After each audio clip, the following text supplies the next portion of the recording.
Сәлем достар, менің каналыма қош келдіңіздер. Бүгінгі видеода отбасыма ауызашар дастарханына қандай тағамдар жасағанымды көрсеткім келеді. Сіздерге идея ретінде, бір нұсқа ретінде қабыл алыңыздар.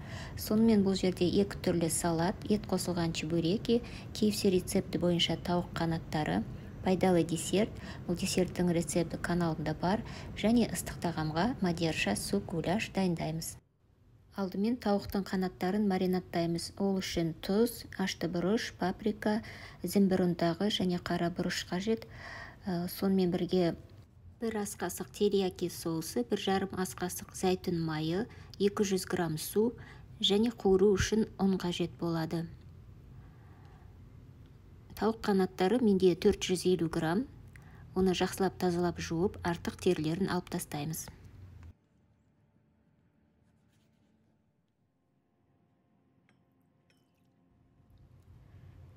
Суға барлық дәмдеуіштерді салып, араластырып, оған тауық қанаттарын саламыз. Бетін жауып, тоңазытқышта кемінде 3-4 сағат немесе 1 түнге қойып қоюға болады.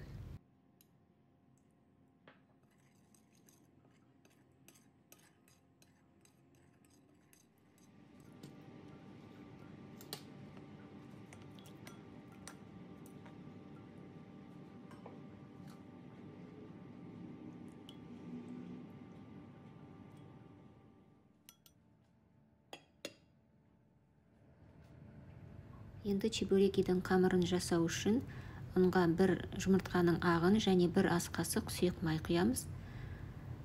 250 грамм суға 1 ас қасық тұз салып, нан илейміз, жұмсақ етіп нан илейміз. Нанымызды домалақтап бөліп аламыз чебуреки жасау үшін. Тартылған етке пиязды көбірек қосып, тұз бұрышын саламыз. Нанымызды жайып, чебуреки формасын жасаймыз. Шет-шетін қаттылап, мұқияттап бекітеміз. Майға салғанда ашылып кетпеу керек. Қаттырақ нығыздап басамыз және соңынан шанышқымен тағы да бір басып өтеміз.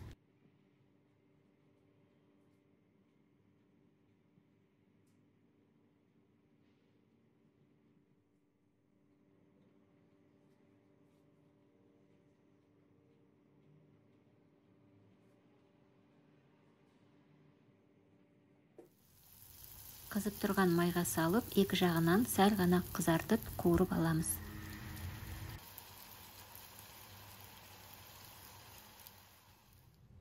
Енді тауық қанаттарын дайындаймыз. 1 кесе ұнға 1 шай қасық тұз және 1 шай қасық паприка салып араластырып аламыз. Маринадтың суын төгіп тастаймыз және қанаттарды осы ұнға аунатып аламыз.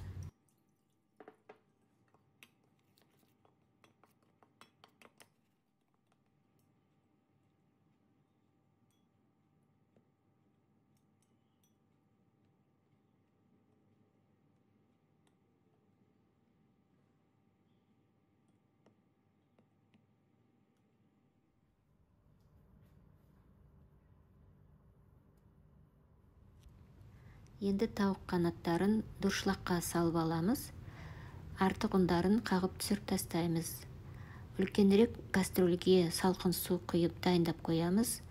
Осы дұршылағымен бірге тауықтарды сол суға салып 1 минуттай қойып қоямыз.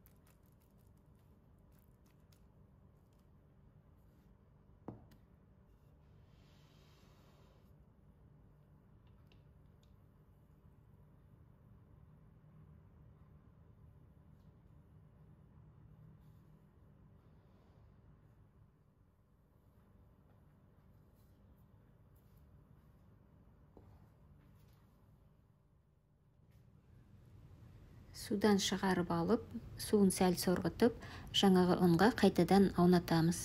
Содан кейін барып, қызып тұрған майға салып қуырамыз.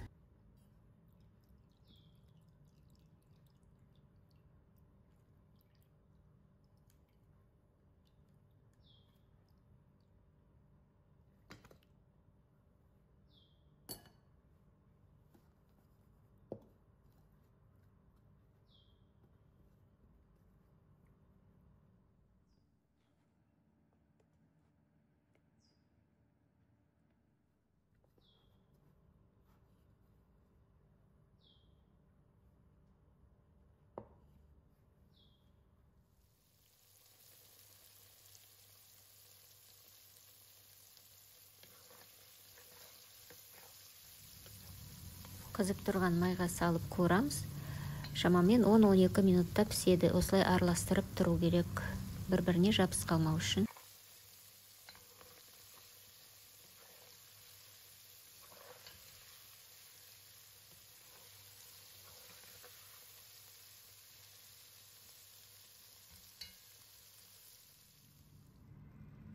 Міне осылайша KFC-дегі тура тәбетіңді ашып жіберетіндей қызарып, қытырлап, дәмді болып пісті.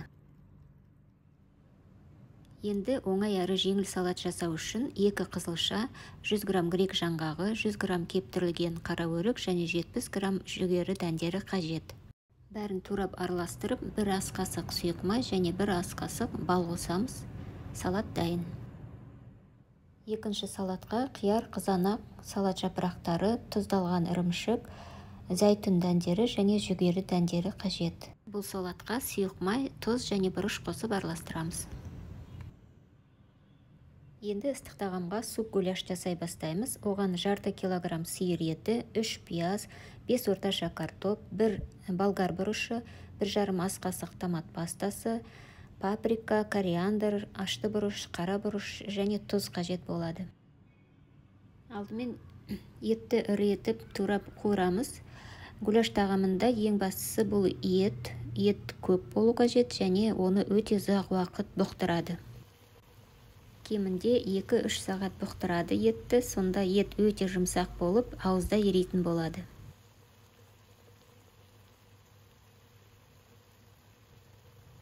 Еттің суы тартылып болғаннан кейін пиязды салып қуырамыз. Пияз қуырылып болғаннан кейін тұз бұрышын және томат пастасын саламыз. 1 кесе су құямыз.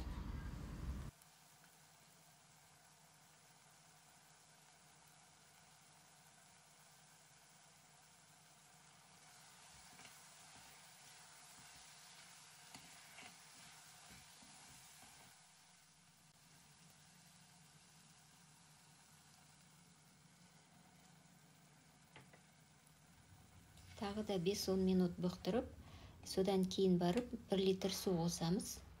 Су қайнағаннан кейін оттың асын басып қоямыз. Менде шамамен 1,5 сағаттай қайнап тұрды.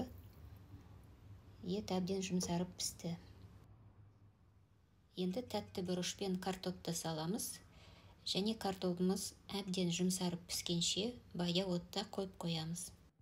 Сонымен суп гуляш та дайын болды.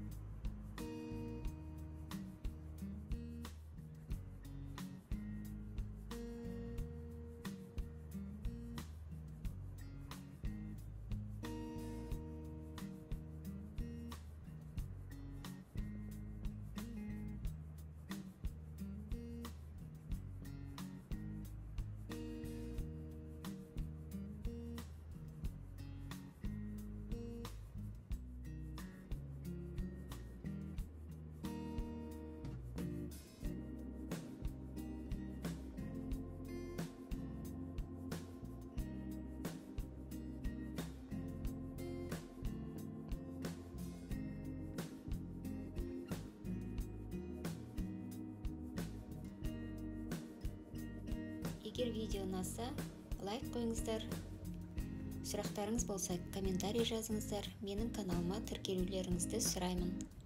Келесі видеода кездескенше.